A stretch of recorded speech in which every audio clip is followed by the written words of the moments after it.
एक सेठ जी थे, सेठ जी बहुत अमीर घर से, इतने अमीर घर से थे कि ठाकुर जी के लिए दिल में तो बहुत मांगते थे पर दान करने का बिल्कुल मन नहीं था। किसी ने कहा सेठ जी से, प्यारे तुम्हारे घर में इतना खजाना भरा हुआ है, कभी दान कर लिया करो। बोले दान काहे का? बोले अरे रुपया पैसा धन दौलत कुछ है, थोड़ा थोड़ा दान करते रहा करो। बोले कर तो नहीं सकता हूं।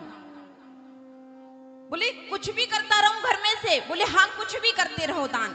किसको दिया करें? बोले पंडित जी को दे दिया करो, साधु संत को दे दिया करो, और द्वार पर कोई अतिथि आए तो खाली हाथ नहीं जाए। प्यारे एक बात याद रखना, अगर दरवाजे पर कोई अतिथि आ जाए तो कभी भिक्षुक के लिए खाली हाथ मत जाने देना, जो भी जैसी सामर्थ्य हो उसको दे देना। पंडित जी कहने लगे तो ठीक है। पंडित जी की बात को मान करके सेठ जी ने अपने घर में आदेश कर दिया, सुनो, हाँ घर में जो सब्जी छिलती है ना, सब्जी उसका छिलका दान कर दिया करो। सब्जी का जो छिलका होता है छील लेते हैं, वो दान कर दिया करो। सेठानी बोली सब्जी के छिलके का दान, ये तो हमने कभी नहीं सुना। बोले नहीं, और तो हम कुछ दे नहीं सकते क्योंकि हमारे पास देने का दिल नहीं है, और ज्यादा आगे बात मत बढ़ाओ, जो कह रहे हैं उतना ही सुनो। सेठानी ने क्या काम किया, सब्जी जैसे ही सुबह छीलती थी एक थैले में भर के रख ली और पंडित जी को आवाज लगा दी, पंडित जी लो आज तुम्हारा दान आ गया। पंडित जी मुस्कुरा के ले लेते। प्यारे जो कहीं नहीं चलता है वो कहां चलता है, सब जानते हो ना। पंडित जी ने ले लिया। पंडित जी उस दान को ला करके ले आते थे और अपनी गाय को ला करके खिला देते थे। अब भाई पंडित जी को तो लेना है क्योंकि पुरोहित है तुम्हारा, नहीं लेगा तो फिर बात बनने वाली नहीं। पंडित जी रोज छिलका ले लेते थे। अब छिलका लेते लेते एक नहीं दो नहीं 7 वर्षें हो गई। डेली नित्य जो भी सांझ या सुबह की सब्जी का छिलका मिलता था पंडित जी को थैले में दे दिया जाता। पंडित जी थैला लेकर के घर आ जाते और अपनी गाय को नित्य खिला देते थे। एक दिन भगवान को कौतुक सूझा, एक दिन भगवान को कौतुक सूझा और भगवान जाकर के पंडित जी की तरफ से कहने लगे, पंडित जी तुम रोज छिलका लेकर आते हो और पेट भरने के लिए भिक्षा मांगने जाते हो, 5 घरों की भीख ला करके फिर तुम पाते हो। पंडित जी भगवान साधु के रूप में आए, कहने लगे महाराज जैसी ऊपर वाले की आज्ञा। बोले सेठ जी के तो घर में इतनी सारी व्यवस्था है, अगर वो एक नजर कर दे तुम्हारी तरफ तो तुम्हारे तो जीवन भर का इंतजाम हो सकता है, जीवन भर का इंतजाम हो सकता है। पंडित जी कहने लगे महाराज मैं कह तो नहीं सकता, ये बात मैं कह नहीं सकता हूं। भगवान ने सोचा कोई बात नहीं, आप नहीं कह सकते हो, लेकिन भगवान ने मन में सोची मैं तो कह सकता हूं। जाकर के ठाकुर जी ने पंडित जी के यहां पर छोड़ के पंडित जी का घर और सेठ जी के यहां पहुंच गए, और सेठ जी की पुत्र वधू का आगमन हुआ था, बेटे का विवाह होके आया और बहू घर में आई। बहू को रहते रहते 1 साल हो गई। जब बहू आती है तो सास की बड़ी प्यारी होती है, खूब प्रेम हो रहा है सास बहू में, और धीरे धीरे जब 1 साल गुजर जाता है थोड़ा कम हो जाता है। हमारे व्रज में कहते हैं जब बहू पहली बार आती है तो सोने की, दूसरी बार आती है तो चांदी की, तीसरी बार आती है तो पीतल की, चौथी बार आती है तो स्टील की, और 5वीं बार आती है तो काली मिर्च, ततैया मिर्च होती है ना लाल। हाँ जी या ना जी।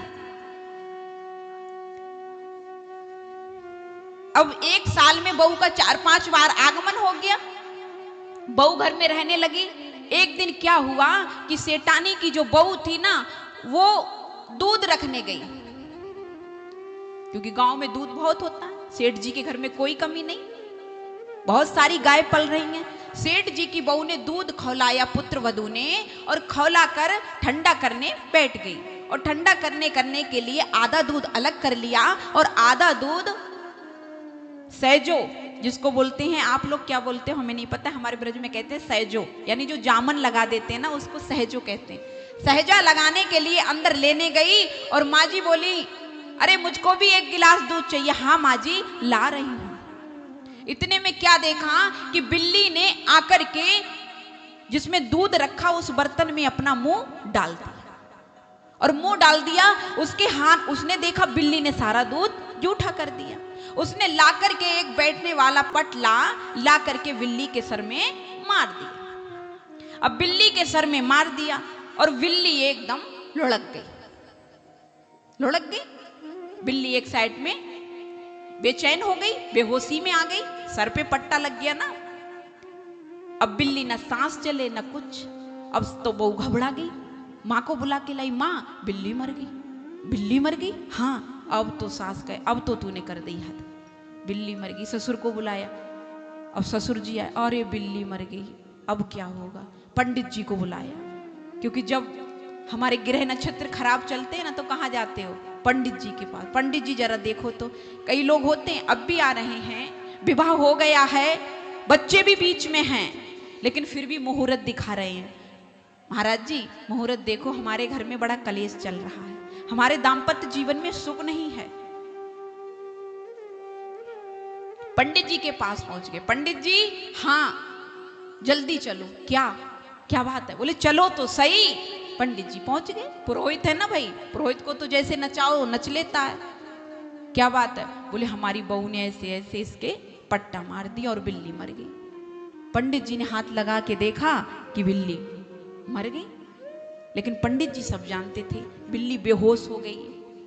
पंडित जी बोले अब तो बहुत गड़बड़ हो गया। बोले क्या करना पड़ेगा? बोले अब तो तुमको बहुत प्रायश्चित करना पड़ेगा, अगर पश्चाताप नहीं करोगे तो आपको बहुत बड़ा पाप लगेगा। पाप लगेगा? हाँ। तो महाराज पाप नहीं लगना चाहिए, लेकिन जो हो बता दीजिए, आप जो जैसा हो बता दीजिए। अब तो पंडित जी ने कहा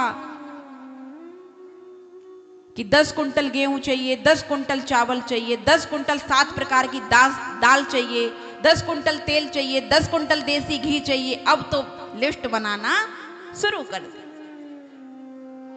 ये कपड़ा चाहिए, इतना मन कपड़ा आएगा, पूरे गांव के कपड़ा पहनने के लिए आए नरसिंह मेहता भात की तरह। पंडित जी ने पूरी लिस्ट बना दी, क्योंकि पंडित जी समझ रहे थे कि काट की हंडी एक ही बार तो चढ़ती है। पंडित जी ने पूरा फर्रा तैयार कर लिया। सेठ जी बैठे सोचे, पंडित जी कहाँ लिख रहे हो, अभी मुहूर्त निकली नहीं है। पंडित जी बोले सुनो तो, अभी रुको तो सही। अब पूरा पढ़ के सुना दिया कि वस्त्र चाहिए, कि बर्तन चाहिए, कि ये दाल चावल सब कुछ। जो अन्न का दाना था वो 10-10, 11-11 कुंटल में, और जो वस्त्र थे वो 251 वस्त्र, बर्तन, फ्रिज, कूलर, टीवी, पंखा, सब कुछ पंडित जी ने फिर कमी नहीं छोड़ी। अब तो सेठ जी बोले हो गया ना पूरा? बोले सुनो तो अभी। बोले जितनी बड़ी ये बिल्ली थी, बिल्ली के वजन का उतना ही सोना और चाहिए। अब बिल्ली कोई छोटी मोटी नहीं, बिल्ली एकदम। अब तो सेठ जी सोचे सोना बिल्ली के, हाँ बोले एक पल्लेड़े में बिल्ली रहेगी और दूसरे पल्लेड़े में सोना। और पंडित जी बोले कोई बात नहीं, सोच क्या रहे, अगर नहीं मन है तो कोई बात नहीं, मना कर दो, हम तो जा रहे हैं। देखो ये तो आपका पश्चाताप प्रायश्चित है ना, अगर करोगे तो पाप। अब भाई पाप का नाम ले दिया तो फिर पंडित जी को कहां चैन। पंडित जी की ये बात सुनकर के सेठ जी ने सब मंत्री संतरी को आदेश कर दिया, जल्दी जाओ ये सब इंतजाम करो।